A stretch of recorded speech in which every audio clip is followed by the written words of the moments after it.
for joining me for the fourth pillar, which is critique. So we've already been through connect and create, which is the curriculum development pillars. And they're about creating a quality learning experience that is scaffolded, structured and organised to meet the needs of your clients. The third and fourth pillars are all about the teacher training side of things, so how to make that learning experience as effective and fun as possible. Critique is all about continuous improvement, so it's all about how to look at what you've done in the connect, create and communicate pillars and know how to make it better for next time. Now there's three ways to do that: evaluate, review and reflect.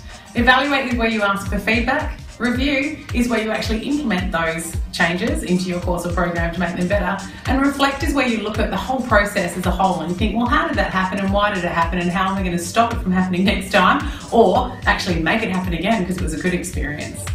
Now, a lot of people might think, oh, evaluations and review, it's all a bit too difficult, I can't really be bothered, and look, what I do is fine, it's good enough. But here's what happens when you don't do it. You end up with really unhappy clients where you can do. You'd be surprised at the really annoying little tiny things that can really annoy your clients. I had one bit of feedback where one of my clients said, Maria, can you just make the PDFs open in a new window? Because whenever I open one, it opens in the same window and then I finish that PDF, I close it, and then I'm out of the course and I have to go and log in again. Now that is one simple tweak on my PDFs. It would take me about 10 minutes to update the whole course. But it upset her so much, she didn't go back in and finish the training. So sometimes it's just the smallest of things that can make unhappy clients into really happy customers. So take the time to listen to what it is that is frustrating them, because at the end of the day, they're the people that you're trying to serve. The golden part about doing a review as well is that you don't keep repeating the same mistakes again and again and again. We've all got those people in our lives that do that. You don't want to be one of those people, and you certainly don't want to be one of those people in front of your clients, because that's the sort of feedback they're going to go and give the next people that are thinking about doing your course. So the unhappy clients problem, how do we solve that? Well, we ask them. You get in there, you get their feedback, and you ask them what they would change about the course. Now there's lots of different ways you can ask for feedback, and there's lots of different places within the course that you can ask for feedback as well. But generally speaking, get on the phone to them. That's all you need to do. That's as simple as it can be, is just asking their advice. So hey, what was the best and the worst thing about this program? Just ask them. You'd be surprised when you open up to them and say, look, I won't be offended, just give it to me as you got it. I really want to improve my course. People are generally speaking really happy to help out, especially if they believe in you and the program. So it's all very well and good to ask for feedback, but if you don't actually do anything with it, then you're just going to be repeating the same mistakes again and again and again. So in the review process, you take all that feedback and then you do something with it. You either implement it, or you put it aside for later, or you just forget about it completely. But in doing that, then you end up with a better course every time you deliver it, because all those annoying little tweaks get ironed out every time with every new client. Now, reflection is what's going to stop you from doing the same things again and again and again. So it's not just about changing something, or that problem won't happen again. It's about looking backwards and finding out why that happened so that you can stop similar problems happening in the future.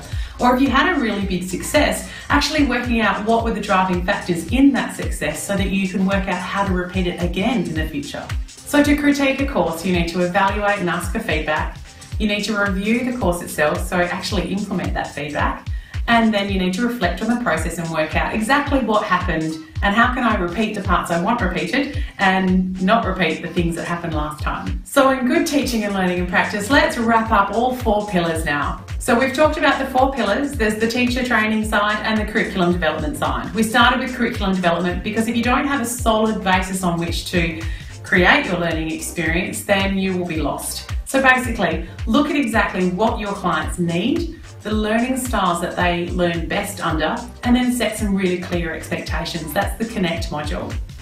The Create module is all about scaffolding your learning so that every outcomes-based module is in the right order, and every outcomes-based module is scaffolded for an effective learning experience inside that module as well.